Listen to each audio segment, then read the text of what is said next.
Urgent, regardez bien ce qui se passe. Si je vous dis que c'est la Côte d'Ivoire qui est derrière ce que vous êtes en train de voir, est-ce que vous allez le croire? Si je vous dis que c'est le Bénin qui est derrière ce que vous êtes en train de voir, est-ce que vous allez le croire? Ils font semblant de renvoyer les terreaux, alors qu'eux-mêmes savent où elles se cachent. Ils font semblant d'aimer un but qui n'existe même pas. Pourtant, ils savent exactement ce qu'ils sont en train de faire.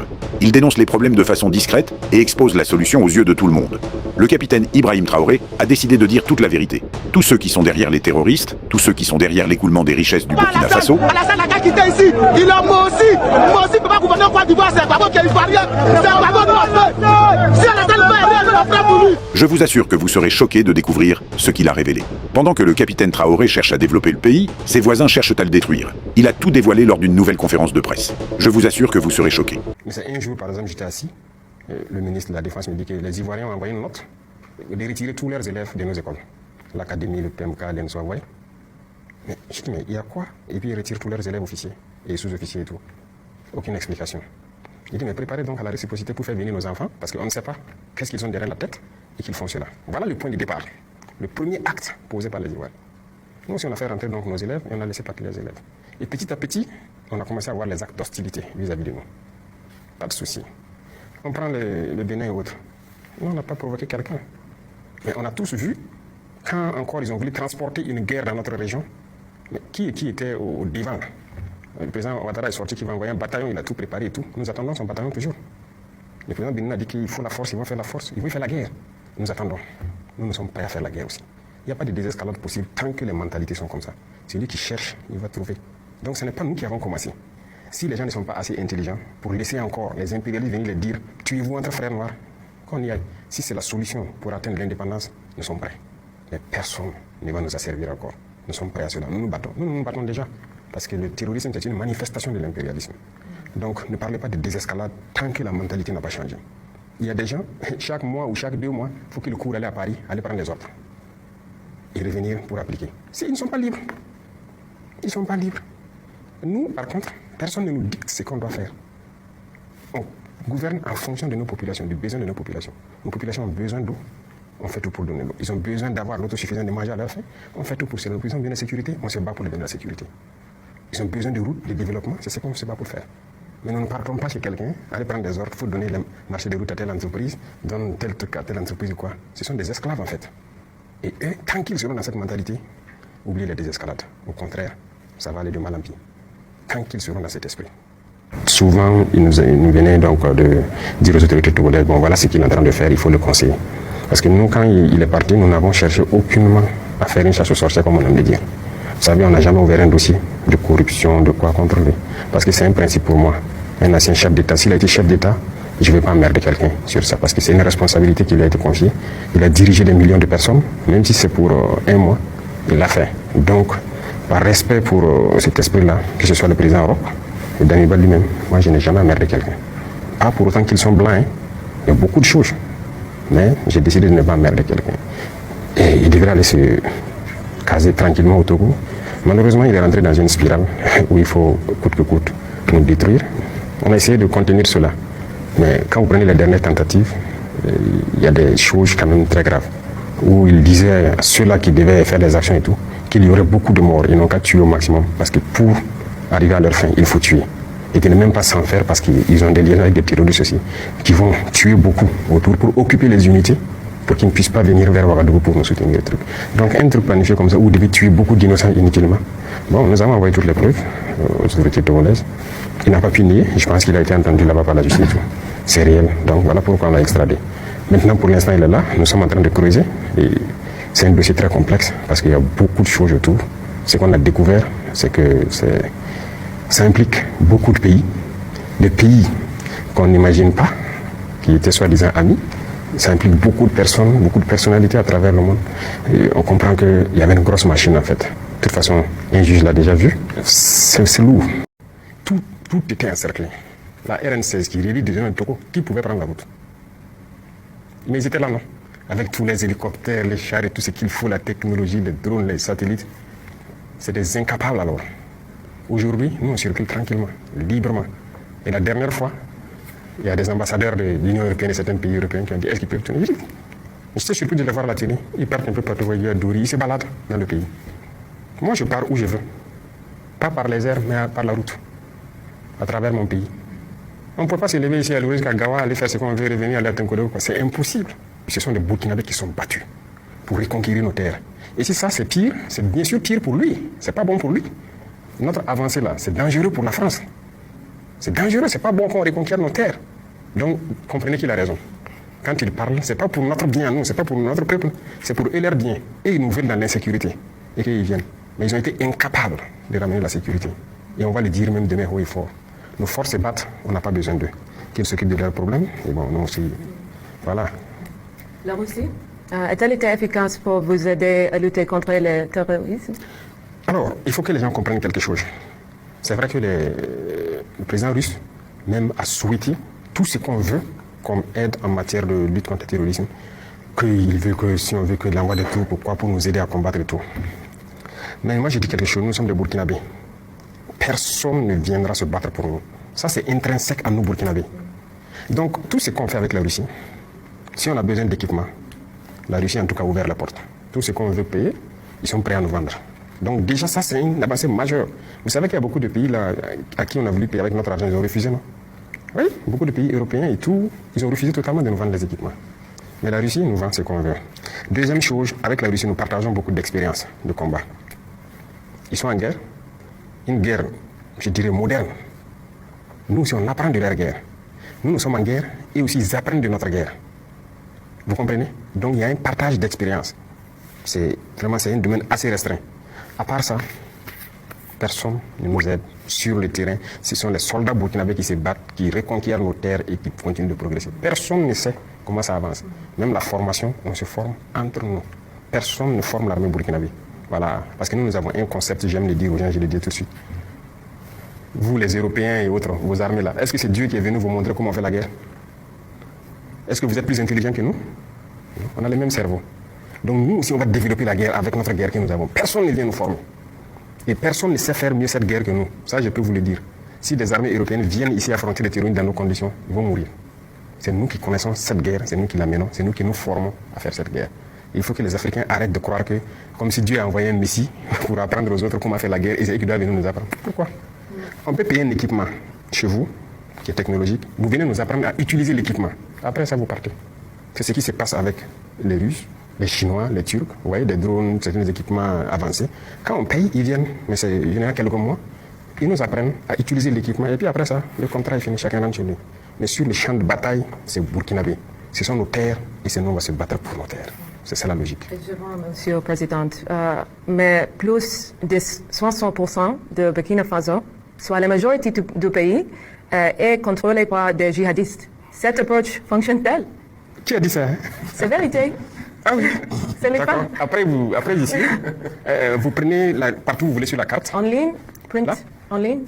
En ligne. En ligne, vérité, le fait. Regarder des informations sur Internet. Ah oui. Voilà, c'est ça, ce sont les mêmes là, les mêmes médias, les mêmes gouvernements là. Ils prennent le Burkina et en rouge, ça c'est faux. Mais moi je suis le chef de l'État. Ou bien tout de suite on vient de discuter les tentatives d'assassinat et tout. C'était une ville. Il y a juste quelques villes que je n'ai pas encore visitées. Moi je pars partout. Et tout le monde part partout. Donc au nord, il y avait une bande qui était sous contrôle. Je viens de dire, les forces sont jusqu'à Pétékoulou aujourd'hui. À l'est, à la frontière vers le Bénin, nos forces ont pris Nadiabou il y a 1 ou 2 semaines. À l'instant, là, ils sont à Pognou, à côté de chez vous. C'est où on ne peut pas partir. C'est du mensonge, ils mentent. Tout est archi faux.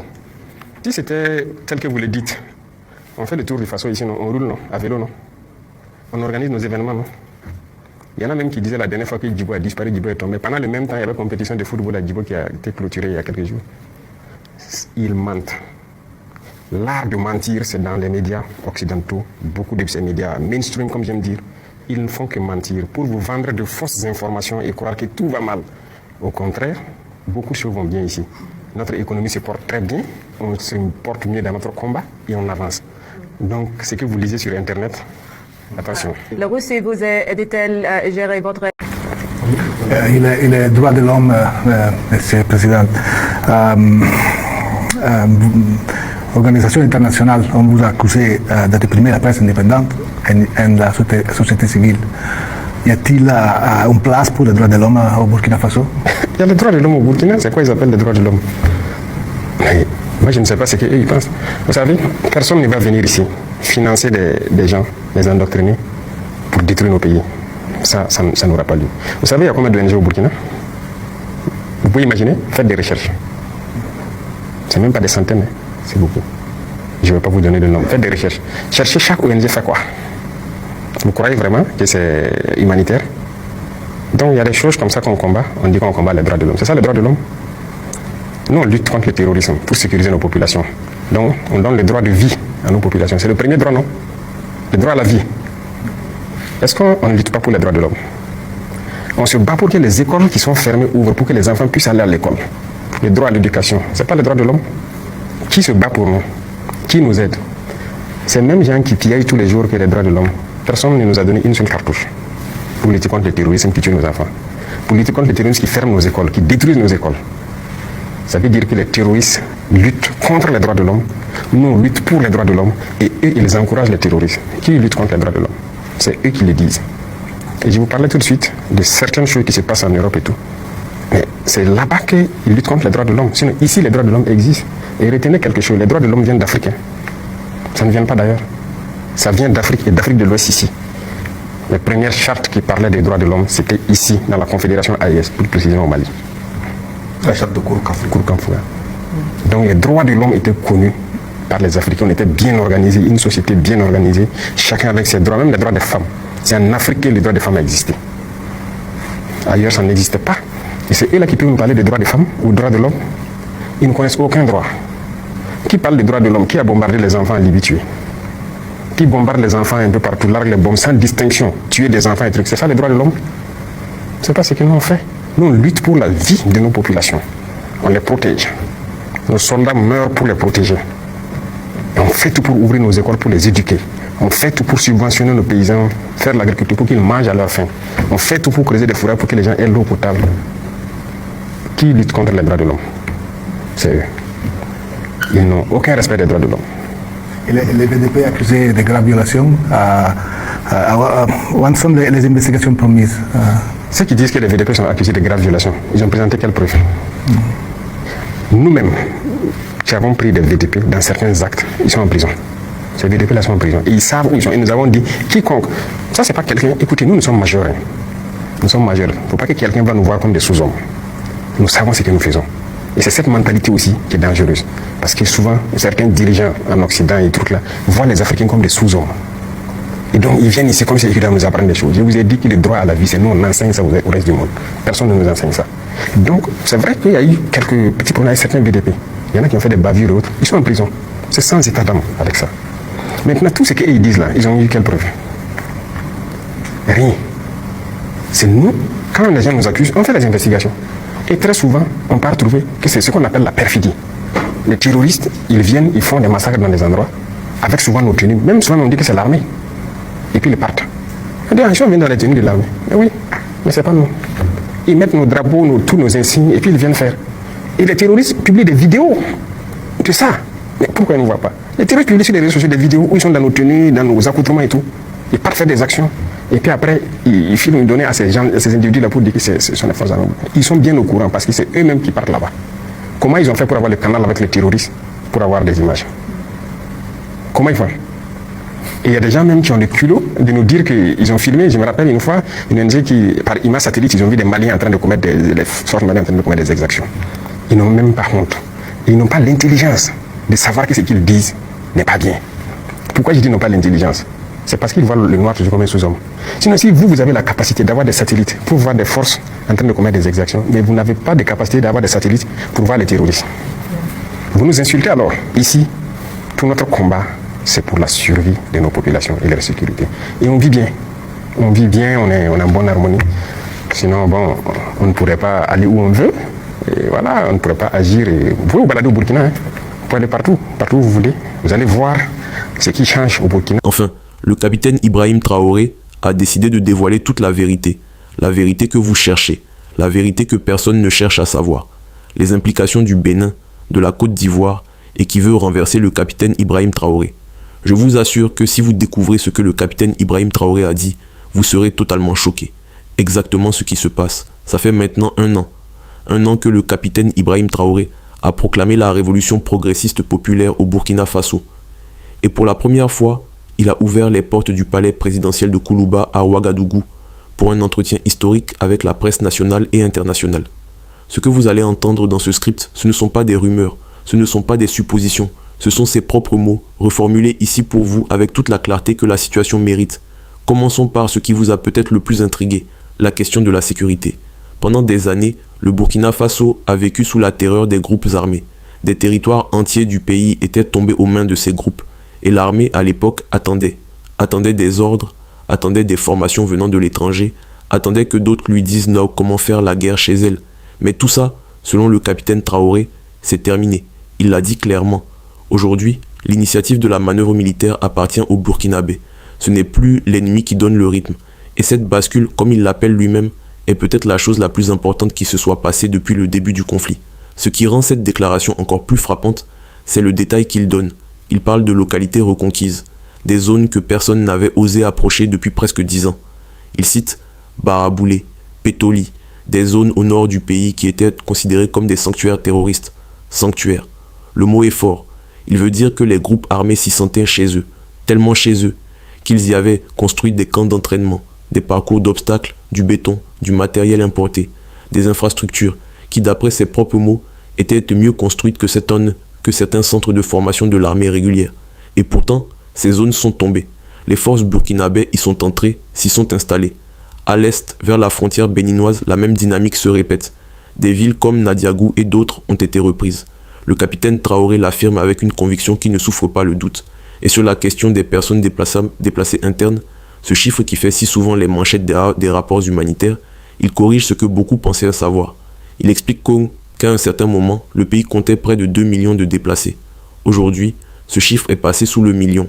Et il dit même espérer qu'à l'horizon du mois de mai ou juin de cette année, les chiffres continueront de baisser considérablement, puisque les zones reconquises permettent à des populations entières de rentrer chez elles. Mais pourquoi alors, dira-t-on, y a-t-il encore des attaques? Pourquoi entend-on encore parler de massacres, de villages ciblés, de civils tués? Le capitaine Traoré ne fuit pas cette question. Il l'explique ainsi, quand un ennemi recule, quand il perd du terrain, il ne disparaît pas. Il cherche à créer de l'émotion, à frapper là où ça fait le plus mal, c'est-à-dire sur des populations sans défense. Il surgit, il tire, il filme, il disparaît. C'est une tactique de désespoir, dit-il. La tactique d'un adversaire qui a perdu l'initiative et qui tente par la terreur de compenser ce qu'il ne peut plus obtenir par la force. Et cette réponse sur la tactique nous amène directement à l'une des décisions les plus remarquées de ces derniers mois. La brigade des volontaires pour la défense de la patrie, les VDP, a été érigée au rang d'armée à part entière. Pourquoi? Parce que la réalité du terrain a changé. Il y a 3 ou 4 ans, des zones entières du pays étaient des zones rouges, des zones dangereuses. Ces zones ont été progressivement sécurisées. Elles sont devenues vertes, des zones où on n'entend plus de coups de feu depuis 2 ou 3 ans. Alors les VDP qui étaient postés là n'avaient plus besoin d'y rester. Il fallait les réorganiser, les projeter vers les limites du surmou du pays, vers les zones qui en avaient encore besoin. C'est cette réorganisation qui a conduit à les ériger en armée, avec des groupements opérationnels au niveau régional, une autonomie de manœuvre, des missions spécifiques, une force qui existe désormais au même titre que les autres composantes des forces armées burkinabées. Maintenant, voici ce qui va peut-être vous surprendre. Dans une déclaration à Banfora en décembre dernier, le capitaine Traoré avait parlé d'un hiver noir, d'un albinos noir, des formules mystérieuses qui avaient alimenté beaucoup de spéculations. Interrogé là-dessus, il répond avec une précision troublante. L'albinos noir concerne le Burkina, dit-il, et c'est une bonne nouvelle qui vient. Mais l'hiver noir, lui, est déjà là. Le vent a commencé à souffler. Et il dit, avec une gravité pesée, que si les chefs d'État africains ne se réunissent pas rapidement pour se protéger collectivement contre des menaces qu'ils ne nomment pas explicitement mais que le contexte rend lisible, cet hiver sera inévitable. Il parle de loups, il parle de bois morts et de collines. Des métaphores, oui, mais des métaphores qui sonnent comme des avertissements concrets adressés à ses pairs du continent. Et sur la fin du terrorisme au Burkina, il ne fait pas de promesses en l'air. Il dit simplement que le rythme actuel, celui qui a permis de libérer tant de territoires entre novembre et aujourd'hui, ce rythme-là, s'il se maintient, laisse entrevoir une issue, pas de date précise, mais une direction claire, et surtout une méthode entièrement burkinabé, entièrement endogène. Aucun programme de formation imposé de l'extérieur, aucune tactique dictée par une puissance étrangère. Ce sont des burkinabés qui conçoivent, qui forment, qui agissent, et c'est précisément cela, dit-il, qui forge l'état d'esprit des combattants. Cette fierté, cette conviction de se battre pour ses propres terres, avec ses propres méthodes, c'est elle qui crée la combativité, la résilience, la résistance. Mais voilà où les choses deviennent encore plus chargées. Il y a quelques semaines, un incident s'est produit à la frontière. Une armée étrangère d'un pays voisin a planté son drapeau en territoire burkinabé. Une provocation directe, une insulte à la souveraineté nationale. Et avant même que les unités militaires n'arrivent sur les lieux, ce sont les populations locales qui ont retiré ce drapeau et remis le drapeau burkinabé à sa place. Les soldats sont venus ensuite, non pas pour s'affronter, mais pour calmer les esprits et éviter que la provocation ne dégénère. Le capitaine Traoré observe. Il dit que ce type de comportement s'inscrit dans le cadre de ce qu'il appelle l'hiver noir. Des comportements, dit-il, qui ressemblent à ceux d'individus incapables de s'affranchir des ordres de leurs maîtres. Il ne nomme pas directement ses maîtres, mais le sous-entendu est clair pour quiconque suit l'actualité du Sahel. Et il conclut sur ce point avec une phrase qui résume tout. Il dit « Nous sommes déjà en guerre, on n'a pas peur de la guerre. Mais si quelqu'un nous cherche, il nous trouve. Ce n'est pas de la bravade, ce n'est pas du théâtre. C'est une ligne rouge clairement tracée par un homme qui commande une armée en train de regagner son territoire mètre par mètre, village par village, et qui n'a aucune intention de reculer devant des provocations extérieures pendant qu'il se bat sur le front intérieur. Et c'est là que la situation prend une dimension qui dépasse largement les frontières du Burkina Faso. Parce que ce qui se passe ici, c'est le signal d'une époque. Une époque où des pays africains, longtemps décrits comme incapables de se gouverner sans tutelle, commencent à dire non. Non à la formation imposée. Non au programme dicté de l'extérieur. Non à la dépendance militaire, économique, politique.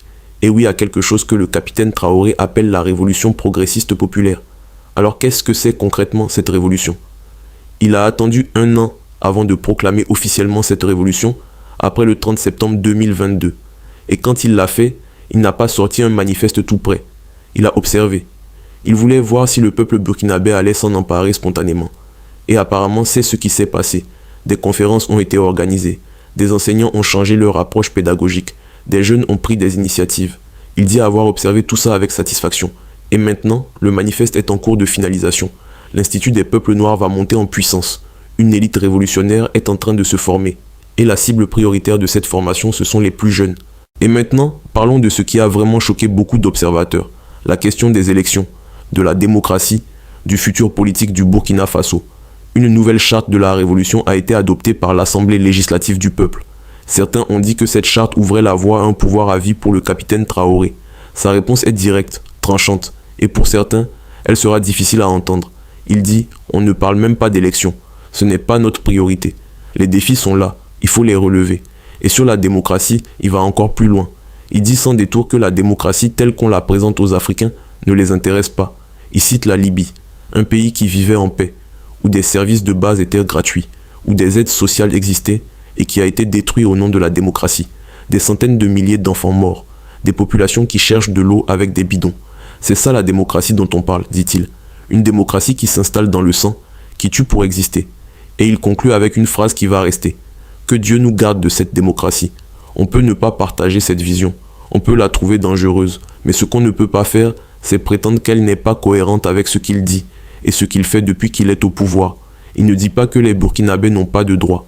Il dit que son modèle de gouvernance est différent, qu'il ne cherche pas à ressembler à quelqu'un, et que la démocratie telle qu'exportée depuis l'Occident est pour lui un outil de domination, pas de libération. Et dans ce cadre, il y a une décision qui va dans le même sens. La chefferie coutumière a été réhabilitée. Elle a été sortie du champ politique où les partis l'avaient embarquée, utilisée, instrumentalisée. Le capitaine Traoré veut lui rendre son rôle originel, un rôle de justice communautaire, de transmission des valeurs, de cohésion sociale. Il parle d'une loi, la loi face au Bouoré, qui place la chefferie coutumière au centre d'un système de justice endogène. Des conflits qui n'ont pas besoin d'aller devant un tribunal moderne.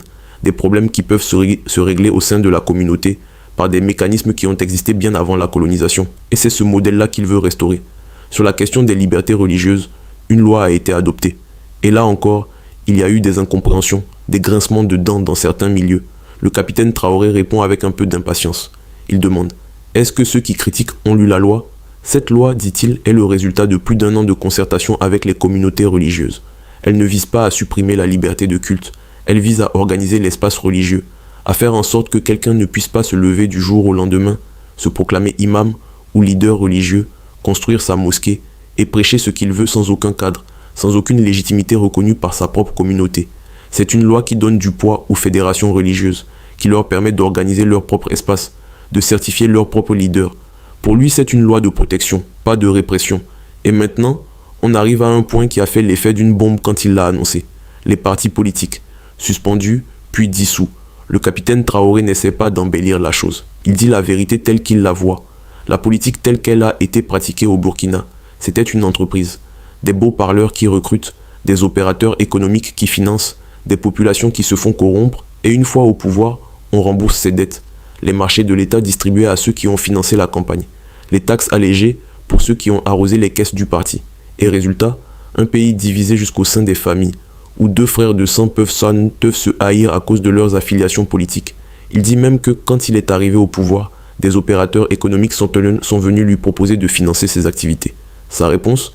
Une commission de réception des dons, transparent, tracé, enregistré au trésor, et à celui qui venait ensuite réclamer un retour sur investissement sous forme de marché ou d'exonération douanière, la réponse était simple, tu paieras toutes tes taxes comme tout le monde.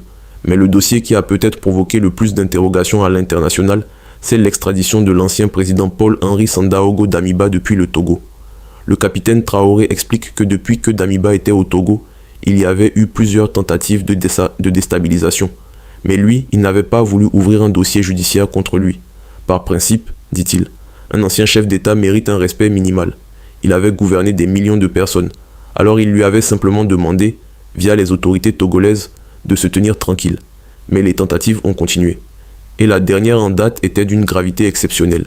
Il révèle que dans les communications interceptées, Damiba aurait dit à ceux qui devaient mener des actions déstabilisatrices qu'il fallait tuer au maximum, que les morts étaient nécessaires pour atteindre leur fin, et que des liens existaient avec des groupes terroristes qui devaient créer des diversions dans d'autres zones pour empêcher les unités militaires de protéger Ouagadougou, un plan coordonné, avec des victimes civiles délibérément prévues.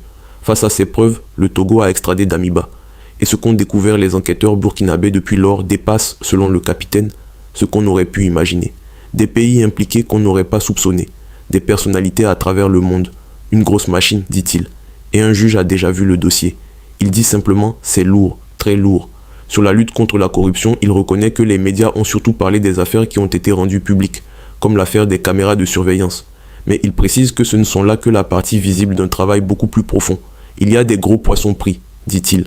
Des procès en cours qui ne sont pas publics, des transactions, c'est-à-dire des remboursements avec pénalité pour ceux qui ont volé et qui acceptent de rendre l'argent. Et il insiste sur quelque chose de fondamental. La petite corruption, celle du policier qui retient votre moto, ou de l'agent des domaines qui bloque votre dossier tant qu'on ne lui glisse pas quelque chose, cette corruption-là est aussi une violence contre les gens. Elle frustre, elle humilie, elle tue parfois, quand c'est quelqu'un qui court aux urgences pour chercher un médicament. Et c'est cette corruption-là aussi qu'il montre publiquement, pour que les autres comprennent que personne n'est à l'abri. Passons maintenant à l'économie. Et là, les chiffres parlent d'eux-mêmes. En 2025, le Burkina Faso a atteint des niveaux records de mobilisation des ressources propres, dépassant les 2300 milliards de francs CFA. Et cela malgré la guerre, malgré l'insécurité, malgré les pressions extérieures. Comment ? Le capitaine Traoré répond sans hésitation. C'est d'abord le mérite des agents du ministère des Finances, des hommes et des femmes qui ont compris le message, qui ont appliqué les réformes, qui ont arrêté de laisser passer ce qui ne devait pas passer, qui ont combattu la fraude douanière, qui ont fait payer les taxes à tout le monde. Et ça produit des recettes qui financent l'équipement militaire, la formation des soldats et la reconstruction du pays. Sur l'autoroute Ouagadougou-Bobo-Dioulasso, il est enthousiaste, presque passionné. Il explique qu'il a trouvé un projet existant, mais insuffisant. 2 fois 2 voies, estimé à plus d'1 milliard de francs pour les entreprises étrangères les moins chères. Il a dit non. On passe à 4 fois 2 voies, et on le fait nous-mêmes. La réaction de certains agents du ministère, des sourires, de l'incrédulité. L'impression que c'était impossible, mais l'agence pour la sécurité routière a été équipée. Des machines pour le terrassement, des machines pour le bitumage, des concasseurs de granit, toute la chaîne. Et maintenant, la première autoroute construite par les Burkinabés pour les Burkinabés est en chantier. Et ce n'est qu'un début. Sa vision, relier tous les chefs-lieux de région par des autoroutes, faire des autoroutes la norme à toutes les sorties du pays. Il dit même, avec une ambition qui pourrait sembler vertigineuse, que le réseau autoroutier du Burkina sera le plus dense d'Afrique dans quelques années. Et maintenant, parlons de ce qui a vraiment choqué beaucoup d'observateurs, la question des élections, de la démocratie, du futur politique du Burkina Faso. Une nouvelle charte de la Révolution a été adoptée par l'Assemblée législative du peuple. Certains ont dit que cette charte ouvrait la voie à un pouvoir à vie pour le capitaine Traoré. Sa réponse est directe, tranchante, et pour certains, elle sera difficile à entendre. Il dit « On ne parle même pas d'élection. Ce n'est pas notre priorité. Les défis sont là, il faut les relever. » Et sur la démocratie, il va encore plus loin. Il dit sans détour que la démocratie telle qu'on la présente aux Africains ne les intéresse pas. Il cite la Libye, un pays qui vivait en paix, où des services de base étaient gratuits, où des aides sociales existaient et qui a été détruit au nom de la démocratie. Des centaines de milliers d'enfants morts, des populations qui cherchent de l'eau avec des bidons. C'est ça la démocratie dont on parle, dit-il. Une démocratie qui s'installe dans le sang, qui tue pour exister. Et il conclut avec une phrase qui va rester. Que Dieu nous garde de cette démocratie.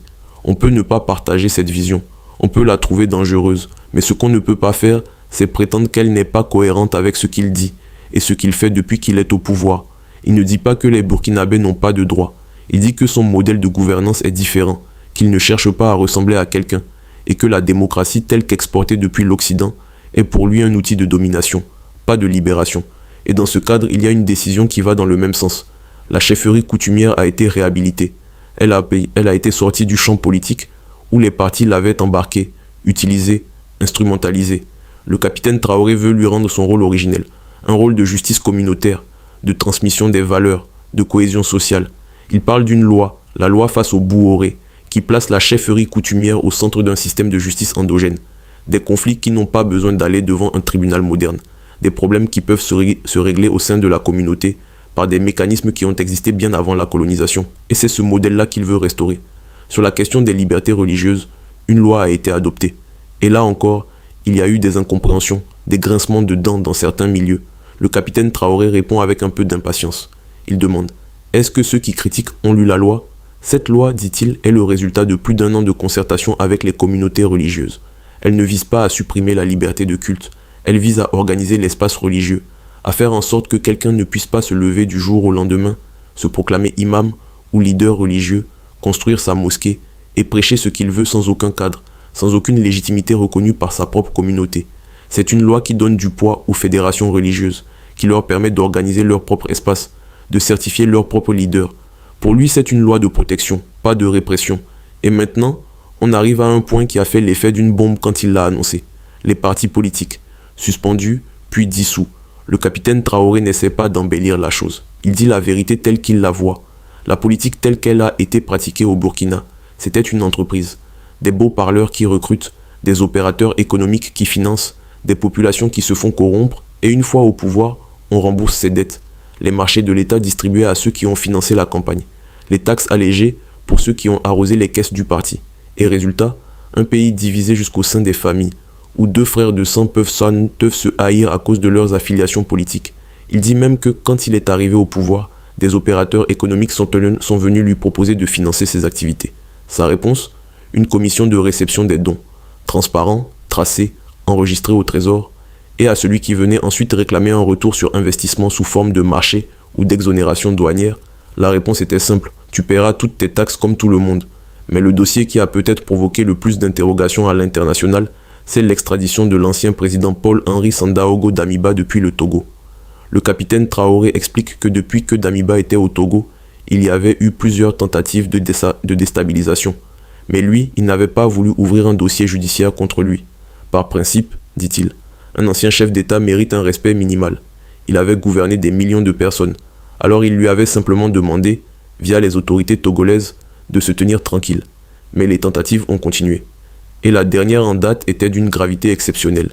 Il révèle que dans les communications interceptées, Damiba aurait dit à ceux qui devaient mener des actions déstabilisatrices qu'il fallait tuer au maximum, que les morts étaient nécessaires pour atteindre leur fin, et que des liens existaient avec des groupes terroristes qui devaient créer des diversions dans d'autres zones pour empêcher les unités militaires de protéger Ouagadougou, un plan coordonné, avec des victimes civiles délibérément prévues. Face à ces preuves, le Togo a extradé Damiba, et ce qu'ont découvert les enquêteurs burkinabés depuis lors dépasse, selon le capitaine, ce qu'on aurait pu imaginer. Des pays impliqués qu'on n'aurait pas soupçonnés, des personnalités à travers le monde, une grosse machine, dit-il. Et un juge a déjà vu le dossier. Il dit simplement, c'est lourd, très lourd. Sur la lutte contre la corruption, il reconnaît que les médias ont surtout parlé des affaires qui ont été rendues publiques, comme l'affaire des caméras de surveillance. Mais il précise que ce ne sont là que la partie visible d'un travail beaucoup plus profond. Il y a des gros poissons pris, dit-il, des procès en cours qui ne sont pas publics, des transactions, c'est-à-dire des remboursements avec pénalité pour ceux qui ont volé et qui acceptent de rendre l'argent. Et il insiste sur quelque chose de fondamental, la petite corruption, celle du policier qui retient votre moto, ou de l'agent des domaines qui bloque votre dossier tant qu'on ne lui glisse pas quelque chose. Cette corruption-là est aussi une violence contre les gens. Elle frustre, elle humilie, elle tue parfois, quand c'est quelqu'un qui court aux urgences pour chercher un médicament. Et c'est cette corruption-là aussi qu'il montre publiquement, pour que les autres comprennent que personne n'est à l'abri. Passons maintenant à l'économie. Et là, les chiffres parlent d'eux-mêmes. En 2025, le Burkina Faso a atteint des niveaux records de mobilisation des ressources propres, dépassant les 2300 milliards de francs CFA. Et cela malgré la guerre, malgré l'insécurité, malgré les pressions extérieures. Comment? Le capitaine Traoré répond sans hésitation. C'est d'abord le mérite des agents du ministère des Finances, des hommes et des femmes qui ont compris le message, qui ont appliqué les réformes, qui ont arrêté de laisser passer ce qui ne devait pas passer, qui ont combattu la fraude douanière, qui ont fait payer les taxes à tout le monde. Et ça produit des recettes qui financent l'équipement militaire, la formation des soldats et la reconstruction du pays. Sur l'autoroute Ouagadougou-Bobo-Dioulasso, il est enthousiaste, presque passionné. Il explique qu'il a trouvé un projet existant, mais insuffisant. 2 fois 2 voies, estimé à plus d'1 milliard de francs pour les entreprises étrangères les moins chères. Il a dit non. On passe à 4 fois 2 voies, et on le fait nous-mêmes. La réaction de certains agents du ministère, des sourires, de l'incrédulité. L'impression que c'était impossible, mais l'agence pour la sécurité routière a été équipée. Des machines pour le terrassement, des machines pour le bitumage, des concasseurs de granit. Toute la chaîne. Et maintenant, la première autoroute construite par les Burkinabés pour les Burkinabés est en chantier. Et ce n'est qu'un début. Sa vision, relier tous les chefs-lieux de région par des autoroutes, faire des autoroutes la norme à toutes les sorties du pays. Il dit même, avec une ambition qui pourrait sembler vertigineuse, que le réseau autoroutier du Burkina sera le plus dense d'Afrique dans quelques années. Et l'or, il faut parler de l'or. Le Burkina Faso est aujourd'hui dans le top 4 des pays africains producteurs d'or, et le pays a constitué des réserves d'or. Quand on lui demande combien exactement, il sourit et refuse de répondre. Pour une bonne raison. Divulguer le volume exact de ses réserves, c'est exposer ses capacités de change au monde entier. C'est donner aux adversaires une arme pour anticiper, pour bloquer, pour manœuvrer. Mais il raconte une anecdote qui explique tout. En 2023, quand le Burkina cherchait à acheter des drones pour se défendre, les transactions bancaires ont été bloquées. Des sanctions indirectes, dit-il. Des arguments qui ne tenaient pas debout. Et des diplomates étrangers qui sont venus lui dire en face que d'ici 6 mois, il ne pourrait même plus payer les salaires des fonctionnaires, qu'il ne maîtrisait rien de son économie. Sa réponse a été simple et radicale. Il a bloqué toute la production d'or de toutes les mines. Il a convoqué les partenaires. Et il leur a dit « Vous voulez l'or, donnez-moi mes drones ». L'échange a eu lieu. Les drones sont arrivés. Ils ont pris leur or et sont partis. Et depuis lors, chaque semaine, le Burkina continue d'acheter de l'or pour alimenter ses réserves. Pas pour s'enrichir, pour se respecter. Pour que dans les échanges économiques, personne ne puisse se permettre de traiter le Burkina comme un petit pays qu'on peut étouffer. Sur l'industrialisation, le capitaine Traoré est lucide. Il dit que c'est encore embryonnaire, qu'on est au début. Mais il donne des exemples concrets qui montrent la direction. Le blé, cultivé désormais localement pour alimenter des usines de farine qui produisent du pain, des biscuits, des pâtes. Le riz burkinabé, transformé sur place. Le maïs, qui n'est plus seulement exporté en brut mais transformé en couscous, en farine infantile. Le soja, dont on extrait désormais l'huile localement. Le tournesol, cultivé et pressé. Et il parle de la chaîne coton-textile, du coton burkinabé, cultivé par des paysans burkinabés, transformé jusqu'aux vêtements finis, en territoire burkinabé. Cette chaîne-là devrait être opérationnelle en 2026. Il dit qu'il ne veut plus être habillé par un fil qui vient de l'extérieur, alors que ces paysans produisent pour le coton. Et il y a une chose qu'il dit qui, peut-être, va faire rire certains, mais qui mérite qu'on s'y arrête. Il parle de la petite cuillère dans votre café du matin. Qui la fabrique au Burkina? Personne. Mais ça pourrait être fabriqué ici. Des machines simples, quelques jeunes formés, et vous avez une petite unité industrielle. C'est ça l'industrie. Pas forcément de grandes usines. Des petites unités qui couvrent ce que vous consommez au quotidien. Et si chaque Burkinabé regarde autour de lui et se demande « Qu'est-ce que j'utilise qui vient d'ailleurs et qui pourrait être fait ici ?» alors l'industrialisation devient un mouvement populaire, pas un projet d'État. Dans ce cadre, les journées nationales d'engagement patriotique ont été lancées avec un slogan qui dit tout. Mon assiette, ma fierté. Consommons ce que nous produisons. Il dit que ces paysans sont braves, que les terres sont riches, qu'il n'y a aucune raison objective pour que le Burkina continue d'importer ce qu'il peut produire. Et il ajoute, avec une franchise désarmante, qu'il n'est pas né à Ouagadougou 2000, que ce qu'il connaît depuis l'enfance, c'est la bouillie le matin avec des galettes. Et que si un jour il mange du chocolat, c'est uniquement celui d'un maître chocolatier burkinabé installé à Ouagadougou, rien d'autre.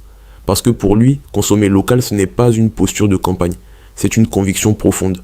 Et maintenant, parlons de la dette intérieure, parce que c'est un sujet qui étouffe beaucoup d'entreprises en Afrique. En 2022, quand le capitaine Traoré est arrivé, des entreprises attendaient des paiements de l'État depuis des années. Des intervenants coulaient. Il fallait payer la guerre, équiper l'armée, mais aussi rembourser ses dettes. Il a fait un choix. Prioriser l'équipement militaire au premier semestre 2023, puis s'attaquer systématiquement à la dette. L'objectif, qu'en fin d'année, il ne reste aucune dette de l'année précédente. Aujourd'hui, il affirme que les grandes entreprises peuvent avoir des factures qui attendent 6 mois au maximum, et que les petites entreprises sont payées en priorité, rapidement, pour qu'elles puissent fonctionner. C'est loin d'être parfait, mais c'est une direction radicalement différente de ce qu'on connaissait avant. Sur l'énergie, il reconnaît le problème sans le minimiser. Les groupes électrogènes commandés sont arrivés en retard, certains sont encore au port. Les centrales régionales sont en construction, mais les travaux prennent du temps.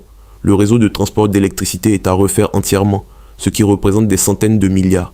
Mais la vision est là, une centrale dans chaque région, une autonomie énergétique pour chaque zone du pays, ne plus dépendre du Ghana ou de la Côte d'Ivoire pour plus de la moitié de sa consommation électrique. Et il dit quelque chose que peu de dirigeants osent dire aussi clairement. Sans énergie stable, le rêve industriel est impossible. Les industries consomment de l'énergie. Si on n'a pas l'énergie, on n'a pas l'industrie. C'est aussi simple que ça. Et la PEC, la participation de l'entrepreneuriat communautaire.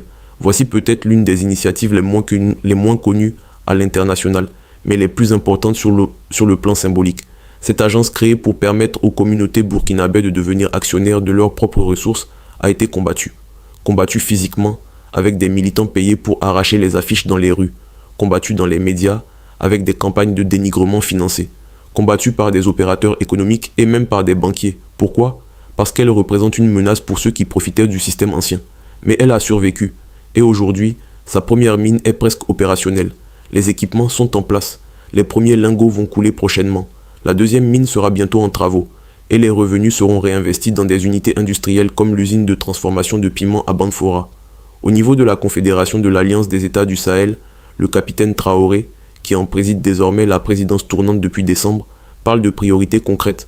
En premier lieu, renforcer la force commune. Pas pour faire de la communication, mais pour qu'elle soit réellement opérationnelle, avec tous ses vecteurs, capable d'intervenir avec ses propres moyens. En deuxième lieu, l'intégration. Une vraie intégration. Pas celle des discours de l'Union africaine, où les textes parlent de libre circulation, mais où à la frontière, les gens sont harcelés, rançonnés, humiliés. Ils parlent d'un mécanisme concret, des forces des 3 pays présentes ensemble aux frontières et dans les ambassades, et une tolérance zéro pour la corruption au point de passage.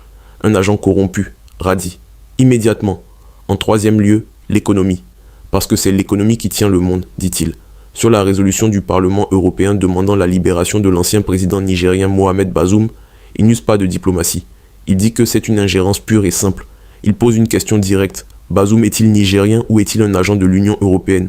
Si c'est un agent, qu'ils le disent franchement et on verra ce qu'on fait. Sinon, qu'ils restent chez eux et s'occupent de leurs affaires. Et il va plus loin. Il dit que l'Union africaine elle-même ne s'appartient pas, que ses communiqués sont dictés de l'extérieur, que même le bâtiment de l'Union africaine a été conçu et financé par des puissances étrangères, et qu'il faut que ça s'arrête, que les Africains reprennent la main sur leurs propres institutions.